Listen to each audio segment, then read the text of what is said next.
Now. On 105.9 FM and streaming worldwide on the WMAL app. O'Connor and Company. It's 5:07 on this Wednesday morning, hump day. Welcome aboard. We're ready to plow through this day so you can get your work day started. Or if you work the night shift and you're heading home, nice job. Thank you. Thanks for doing what you do overnight. You don't get enough thanks. So consider this our indebted gratitude, undying indebted gratitude for the shift you carry. Coming up at 6:35, Cal Thomas will join us. 7:05, Tom Fitton from Judicial Watch. As we see the attempt to politically imprison Donald Trump crumble before our very eyes. We'll talk to Tom Fitton about that. At 7:35, Ned Ryan, American Majority. 8:05, Julie Kelly, also on the disintegration of the classified documents case against Trump. And then at 8:35, Jamie Brennan running for Frederick County School Board. She's also the head of the Moms for Liberty chapter out there in Frederick. It's Larry O'Connor with here's a Mom for Liberty, although you're not affiliated with the organization, but you can be a Mom for Liberty without being a capital M Mom for Liberty. She's Julie Gunlock. Thank you. And I do love Moms for Liberty. They're do. Great. But, you're an independent woman. Yes. And you have a forum. That's right. Where yes, you a independent network. women get together. That's right. That's right. You don't have cross purposes. You work in parallel tracks to free women from the enslavement of the Marxist left. We love to collaborate. That's so right. Love them. They're great. Is there a collab that we should be expecting soon? I don't know guys right do like now. A joint thing, like a little live stream, perhaps. We should. Yeah. Eating ice cream and talking that's crap what we about do. the left. Yeah, that's what we do. Actually, that's a great podcast. That is. Free women eating ice cream and talking crap about the left. Let's go. Boy, that could take up hours. I'd click on that. Clear my browser afterwards, but stop. All right. Let's talk about what I just alluded to, and it is the absolute disintegration of the classified documents case. Yesterday, after the program, we saw the great reporting that Julie Kelly has been doing on how this entire case is falling apart at the FBI and Jack Smith's own hands, at their own sloppy behavior, and, in my opinion, criminal deceptive behavior. Yeah. We'll get to those details in a moment, but we have our post-show meeting, talk about what, who we might want to line up for a guest tomorrow, and Heather Hunter, our great executive producer, and Bill Hess, our program director, and we got in. It's like, let's get Julie Kelly. Julie Kelly's all over the story. It's really building fast. And so, that's why Julie's going to be joining us later at 8:05 and Tom Fitton at 7:05. And then in the middle of the day yesterday, boy, did it explode as Judge Cannon down in Florida postponed indefinitely the trial date for this case because there are so many unresolved problems brought on by what I believe can best be described as misconduct by the FBI and the special prosecutors. Let's start with the most blatant. The famous photograph that the FBI took. Looks like, your typical crime scene exhibit A, right? Yeah. This is the most important thing about this photograph and about what we're about to lay out for you. It was released to the media. Mm-hmm. This picture, after the raid at Mar-a-Lago, within 24 hours, this photograph was released to the media, and it was everywhere. Mm-hmm. You tune into CNN, MSNBC, and the cable news stations in the week after the outrageous midnight raid on Mar-a-Lago. And as people are talking about it, the B-roll, the giant 2/3 of the screen that shows you pictures while people are talking, because we have such short attention spans, we can't look at someone's face while they're talking to us. We have to have pictures. It would be that picture of documents strewn across the floor. Which were presented as if the FBI walked in the room. Right. And I think that's important to say that the FBI walked in the room and this is the crime scene. This was the crime scene, yeah.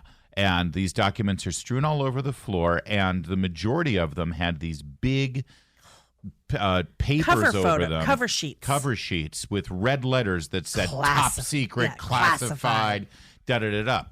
And you're right. Number one, the impression was that Trump just had these laying around the floor. Right. Now, pretty quickly, that was debunked, although it didn't, people still don't know that.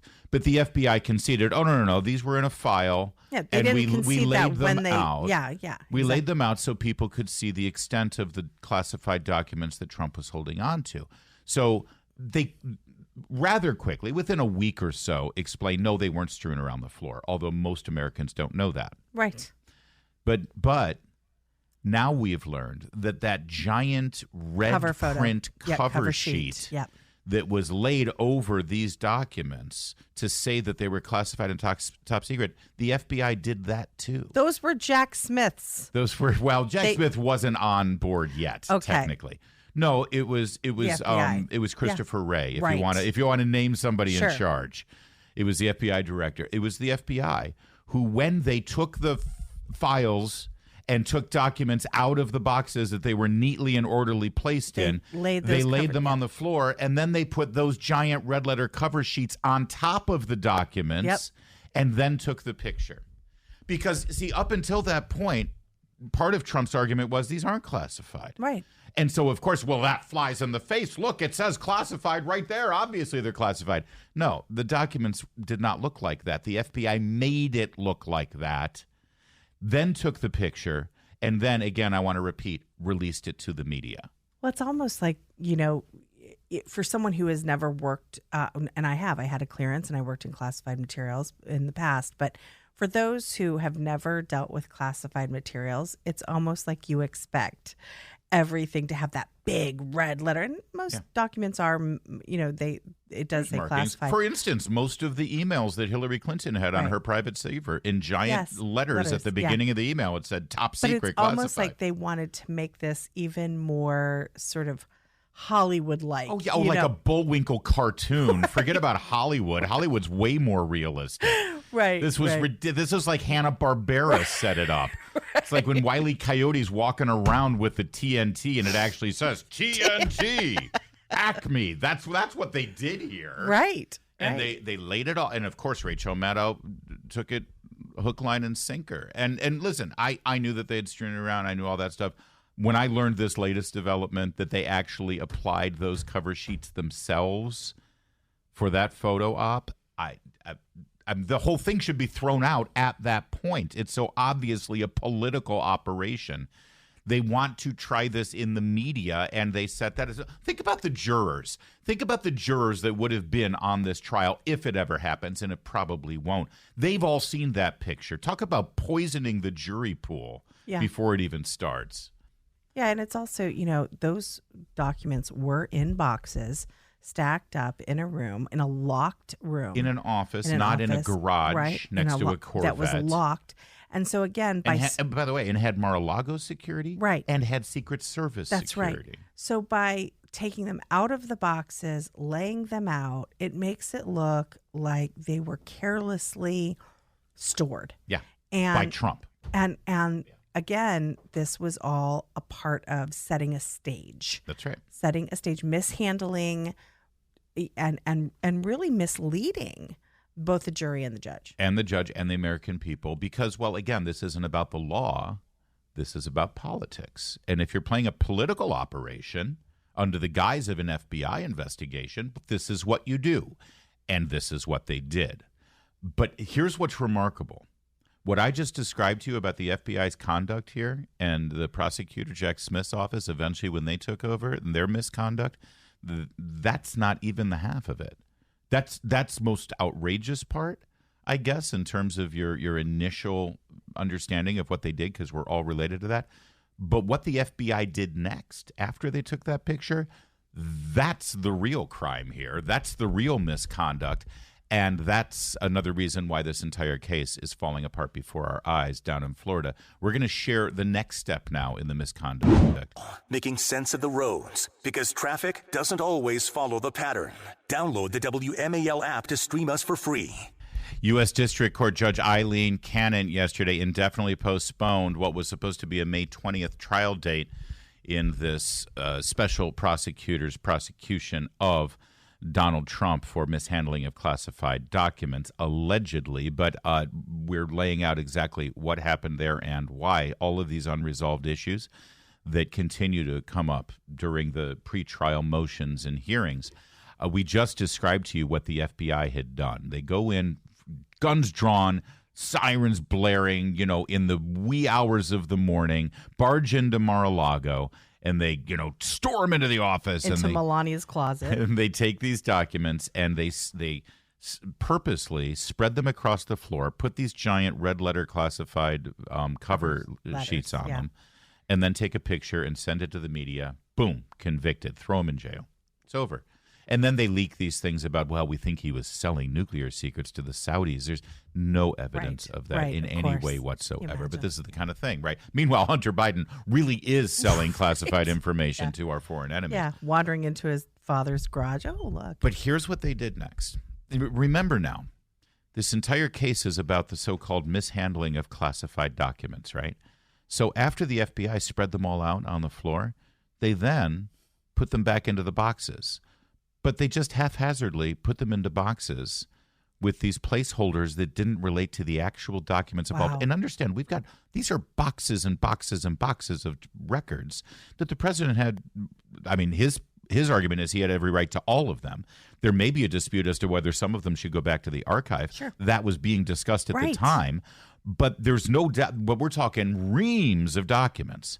Well, the FBI puts them all back in there with these alleged placeholders as to where the classified documents are, but they were all mishandled and they were misfiled. If anybody mishandled classified information, it was the FBI. Right, because someone at the White House packed those up with probably some sense of with order. The little track record. Yes. And here in this but box they just document. Stuffed them back. They just stuff them back in the boxes. And so now, despite what you hear on cable news and broadcast news, the president of the United States, Donald Trump, now a candidate for re-election this time around after 4 years off, and what a 4 years it's been, despite the fact that he's Donald Trump and he's the most loathed man on the planet, according to the American left, he still has constitutional rights. Mm-hmm. And he still has a right to a fair trial. Mm-hmm. And he has a right to a fair defense. And so when the government, the FBI, and a special an appointed but unconfirmed prosecutor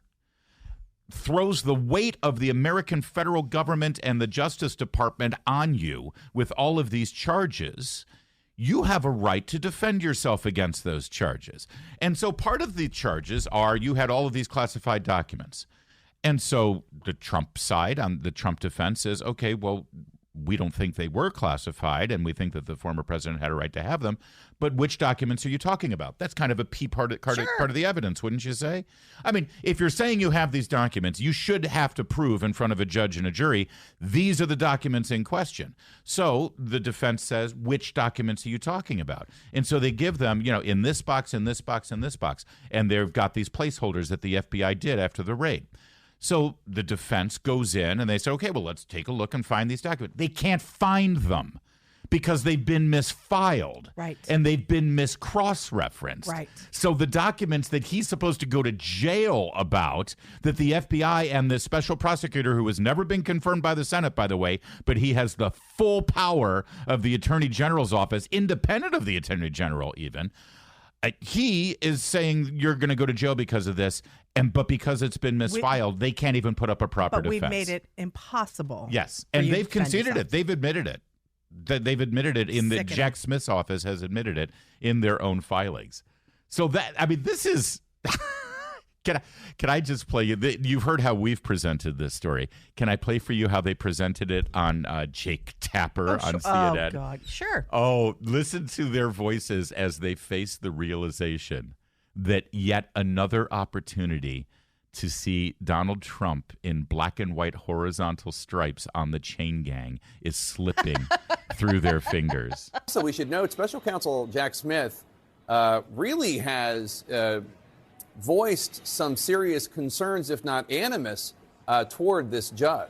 Yeah, absolutely. And there may come a time when he tries to get her removed from the case. But at this point, that's premature. What Jack Smith knows tonight, though, is that it's very possible that he may not be able to bring either one of his federal cases against former President Trump before the election. And the election is a significant point on the calendar because if Trump is reelected, he can have Jack Smith and both of his cases dismissed. Now, here, this case, the classified documents case, postponed indefinitely, But the other prosecution that Smith has brought, the January 6th case, also on ice while the Supreme Court contemplates if Trump has presidential immunity. Now, in their arguments a couple weeks ago, they signaled that they're not likely to toss that case out, but they might toss it back down to the trial court for more litigation, which, again, that's why it would make it impossible to bring before the November election. Obviously, we're here in Manhattan for this criminal case. The other one outstanding is the RICO case down in Georgia. But again, it goes back to the strategy of delay. By trying to have Fonnie Willis and Nathan Wade removed from the case, they successfully likely pushed that until late in this year. And it's the strategy of delay. Some people might call it, is she a legal analyst, Paula Reed? You know, some people with just sort of the basic understanding of the judicial process and civil rights and the way the law is applied, which in this case against Donald Trump, even Jeffrey Toobin will admit is being applied in a way that it has never been applied before. Yeah. Some people might call that tactic and strategy of delay due process. We might use that phrase. We might use the phrase due process. Right. You know, they're just delaying things in Atlanta. Right. Oh, wait a minute. Delay. You mean calling into question whether the special prosecutor who was appointed, who's also sleeping with the district attorney, is appropriate for, and whether misuse of taxpayer dollars to have a personal vendetta because they can both become wealthy and go off on their escapades to Costa Rica together. You call that delay? Some people might call that due process and, you know, rooting out corruption in an obvious corrupt situation. Coming up at 7:05, Tom Fitton of Judicial Watch, and at 8:05, Julie Kelly, who's been reported, really the only one reporting on this in any real way. It's 5:24. Now On 105.9 FM and streaming worldwide on the WMAL app. O'Connor and Company. 5:37 on a busy Wednesday morning. It's busy for us. It's going to have to be busy for you, I bet. But that's all right. We're in this together, and we're going to get through this morning and seize the day. Coming up at 6:35, Cal Thomas will be here. 7:05, Tom Fitton, Judicial Watch. 7:35, Ned Ryan, American Majority. 8:05, Julie Kelly. And then at 8:35, Jamie Brennan running for Frederick County School Board. Election is 1 week from tomorrow. We'll know who won the primaries in Maryland. That's fun. I am Larry O'Connor alongside Julie Gunlock. Good morning. Good morning, Julie Gunlock. I don't know. All right. Give you an update here on the Israel-Hamas war. It is officially confirmed now, and the Biden administration is admitting that they did, in fact, put a pause on certain armaments that were by law set to go to Israel to help that country further defend itself. Remember the whole push to get this Ukraine funding, and they tied together Israeli defense funding and Taiwan and various other things. Various other things, including TikTok. They pass it all, right? And Speaker Johnson took heat for it. And Republicans who voted for it took heat for it. But it got passed, signed into law, and of course, boy, the check is written before you can even take a breath to Zelensky over in Ukraine. Right. Well, that money that was passed for Israel, apparently we're slow walking that. Yeah. Mm-hmm. That can wait, even though they're literally engaged right now in defending their nation from terrorists, sickening, murderers, it's disgusting. And even more so, they've held up shipments of two types of precision bombs. Now, think about this for a second.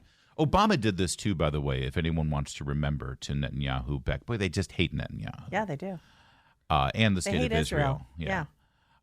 They held up precision bombs. And then, guess what? Israel's not going to stop defending herself. Israel's not going to stop sending bombs on people who are set to destroy the innocent Israelis. Okay, so bombs will drop. Yeah. If they're not precision bombs, they're going to be imprecise and then bombs. Civilians will die. And then they'll lecture Netanyahu about a ceasefire. About, look at this haphazard bombing you're doing. You're not trying to protect civilians. Guess what would protect civilian lives? Precision bombs. Yeah. The ability to make the bombing precise. Right. But no, they're holding up precision bombs, and then just wait for it. It's sort of in line with this whole thing of Democrats creating a problem and then swooping in to fix it. Yeah. We get it. Congressman Mike Waltz has said, we passed the Israel aid package. Joe Biden signed it. It is law. It's not to be used as leverage to force Israel to stand down. Israel wants to destroy Hamas. Let Israel destroy Hamas. we're doing nothing to help Israel. And of course, yesterday, Karine Jean-Pierre, we are ironclad in our support for Israel. Well, that iron is melting before our eyes at pretty high temperatures. There's no such thing as ironclad if you're literally holding up support for the country that, again, whether you think we should be supporting them or not, it's been passed into law.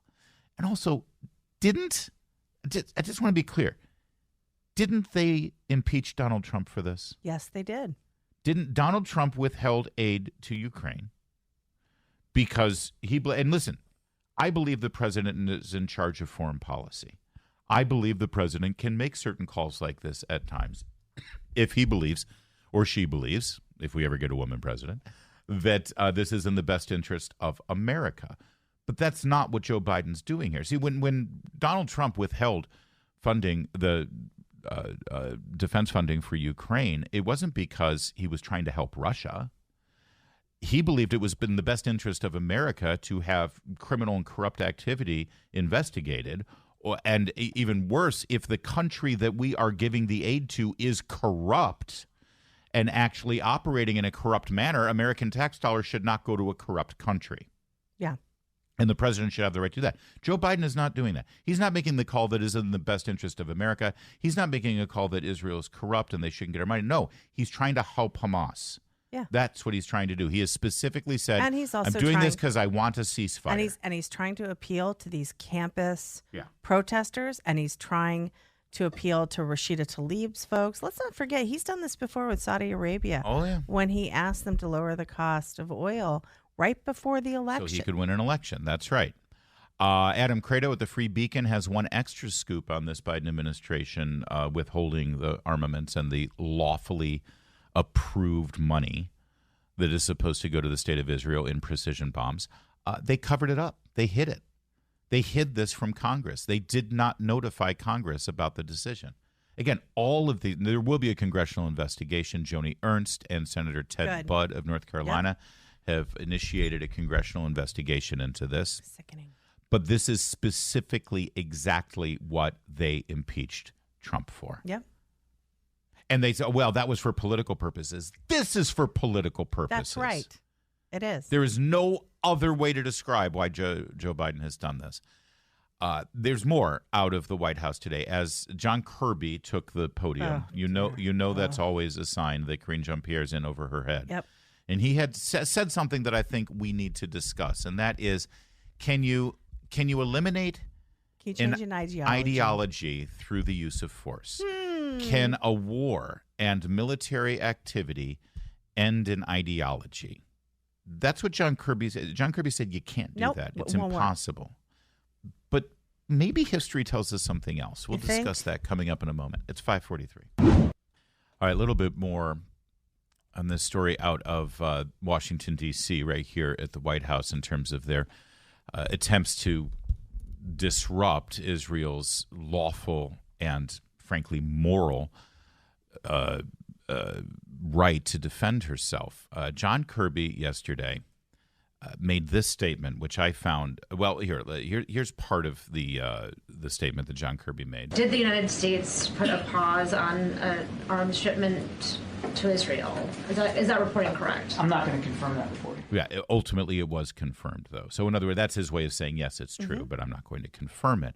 But then when asked about, ultimately, because here's the thing, Israel wants to eliminate Hamas. Yeah. Period. Just like we wanted to eliminate Al-Qaeda. A State Department determined to be a terrorist organization. Has been on the books for almost 30 years now, right? So this is something we should support. And asking for a ceasefire and ask for that, we're helping Hamas. We're helping. 100%. No one demanded a ceasefire when we were in Afghanistan trying to eliminate Al-Qaeda and the Taliban. Right. Nobody asked for a ceasefire when we were trying to eliminate Al-Qaeda in Iraq. No one demanded a ceasefire on us when we were eliminating ISIS from Iraq and Syria. Funny how that works. Yeah. But we demanded of Israel because the rules are different for that country. We would never accept this ourselves. But then when challenged on that and saying, why shouldn't Israel have the right to eliminate Hamas, an existential threat, an organization that in its charting documents, and they have never disavowed this. In fact, you hear it on our own college campuses. They keep repeating it. They want Israel removed from the face of the earth. The head of Hamas just said it last week. Yes. They want it gone. That's what they mean. When they say decolonize, they want Israel gone. And John Kirby said this. You're not going to eliminate an ideology through military operations. Now, this man is a retired admiral in the United States Navy. Right. And I know that when you reach the level of, when you're a flag officer in the military, you do a lot of history. You learn a lot of, you go to war school. Especially military history. Military history. I mean, just in the last 100 years, we can rattle off several ideologies that are no longer on this planet, really, to speak of. Right. Because of military. I'll start with one. Okay. In Japan, I'm not even doing the lowest hanging fruit. Okay. Yeah. During World War II in Japan, the Japanese people, the citizens of that country, thought their emperor was a god. Yes. They literally thought that the emperor was a god. If you looked at the emperor, you were, looking at something that is holy. Right. After Hiroshima and Nagasaki and the unconditional surrender, the emperor, for the first time ever, they heard the emperor's voice because he's a god, after all. Yep. The emperor came on the radio and announced to the people of Japan that, in fact, he was a mere mortal. Yes. And he was not a god. The ideology surrounding the emperor of Japan was finished like that. Yep. Because of the military, because of military operations. Yes. That's not even the easiest one. But yeah. Can you think? Can you well, remember? I mean, is there an ideology that doesn't exist anymore because of military I don't think operations? it's really acceptable to say I'm a Nazi. Okay, that's all Media Matters is I know going to Rachel clip now. Maddow thinks that we are Nazis and that anybody who supports Trump is a Nazi. But in the real world, we know that you can't just walk around and say, you know what? I think Hitler had a point. Like, there are that's some not socially acceptable. There are some goofball LARPers and cosplayers who still like to march around and say Heil Hitler. Yeah. But in terms of any sort of real issue on the face of the planet, Nazism has been completely eliminated due to military operations. And by the way, it's funny.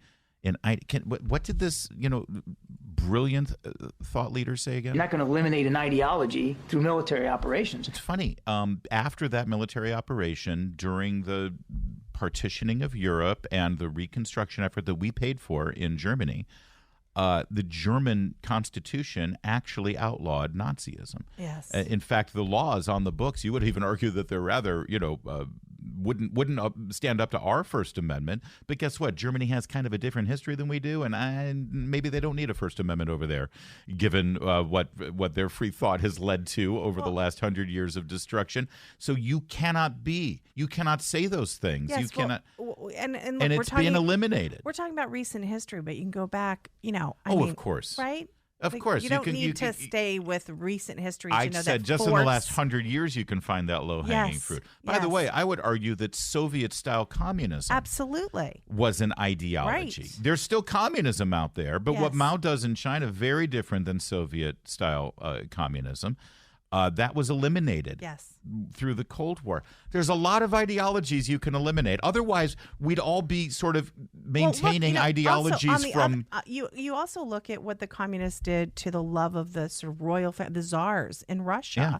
I mean, which were also, thought of as godlike. Again, you're staying in the last 100 years. Not a lot of love for Tsarist Russia anymore. Last I checked, the Egyptian polytheistic way of doing things. And go to the Bible.